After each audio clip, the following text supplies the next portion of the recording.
किसी जमाने में जब ज़रई समाज था, गांव के लोग मिलजुल कर एक एक बर्तन जोड़ के कपड़ा लीड़ा मिला के एक लड़की ब्याह देते थे।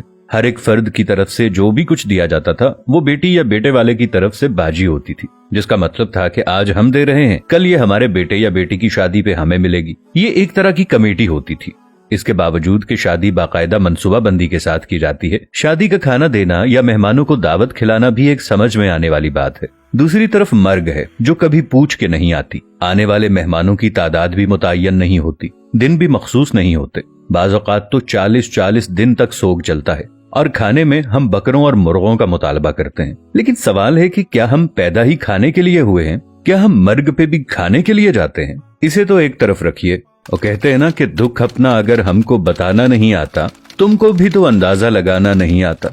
कुछ ख्वातीन किसी फातगी वाले घर भी जाएं तो वापस आकर इस तरह तबसरे कर रही होती हैं कि बेटी ने तो नया सूट पहना हुआ था, उसे तो दुख ही नहीं था। बहू तो ऐसे हंस हंस कर बातें कर रही थी जैसे उसकी देरीना ख्वाहिश पूरी हो गई हो। कोई ज्यादा रो रहा हो तो एतराज, कोई सब्र करके बैठा हो तो मसला, घर साफ हो तब तबसरा, साफ ना हो तब तनकीद।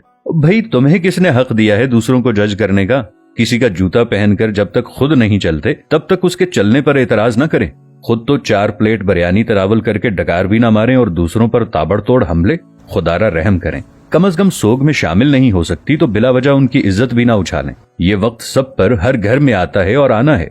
हमारे मर्द हजरात भी कुछ कम नहीं है। 2 लफ्ज ताजियत के तो ठीक से बोलने नहीं आते और सियासी थिएटर ऐसे सजा के बैठ जाते हैं कि फुतीदगी पर नहीं, इलेक्शन कैंपेन पर आए हों। जिसके सर से बाप का साया उठाए कोई उसकी भी तो दिलजोई करे, उसके गम का मदावा भी तो कोई करे। लेकिन हमें किसी के गम से क्या, हम तो रस्म दिखावा के लिए गए हैं। हमारी बला से कोई मरता है तो मरे। हम तो पूछेंगे कि भाई जी खाने का इंतजाम हो गया ना, कितनी देगें बनवाई हैं? 10 देगें तो कम हैं, बरादरी भी है, महल्लेदारी भी है। वो बेचारा बाप के शोक को भूलकर इस परेशानी में लग जाता है कि कहां से कर्ज पकड़ूं, क्योंकि खाना सही ना बनाया तो बातें होंगी कि सारी जिंदगी बाप का खाया, मरने पर रोटी भी सही ना दे सका। हमें सोचना होगा कि कौन लोग हैं हम। मुसलमान तो दूर, क्या हम इंसान भी हैं? आखिर अशरफुल मखलूकात का ताज पहनकर हैवानियत की सारी हदें उबूर कर जाना कहाँ की इंसानियत है?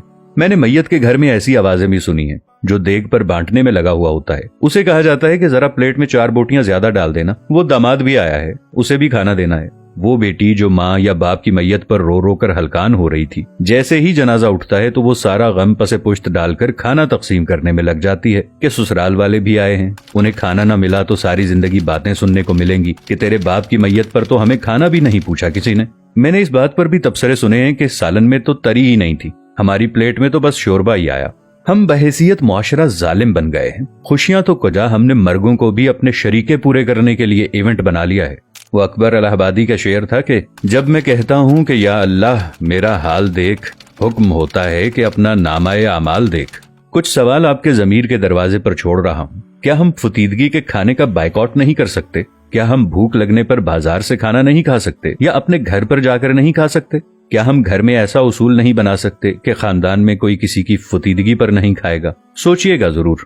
अब ये बात हम पर है कि इस बात को फैलाते हैं या महज ये वीडियो देखकर आगे गुजर जाते हैं। बात मुनासिब लगे तो एक लम्हा ज़ाय किए बगैर शेयर जरूर कर दीजिएगा ताकि इस्लाह का ये सिलसिला जारी और सारी रहे। जज़ाकल्लाह। मिलेंगे नई वीडियो के साथ, तब तक के लिए अल्लाह निगहबान।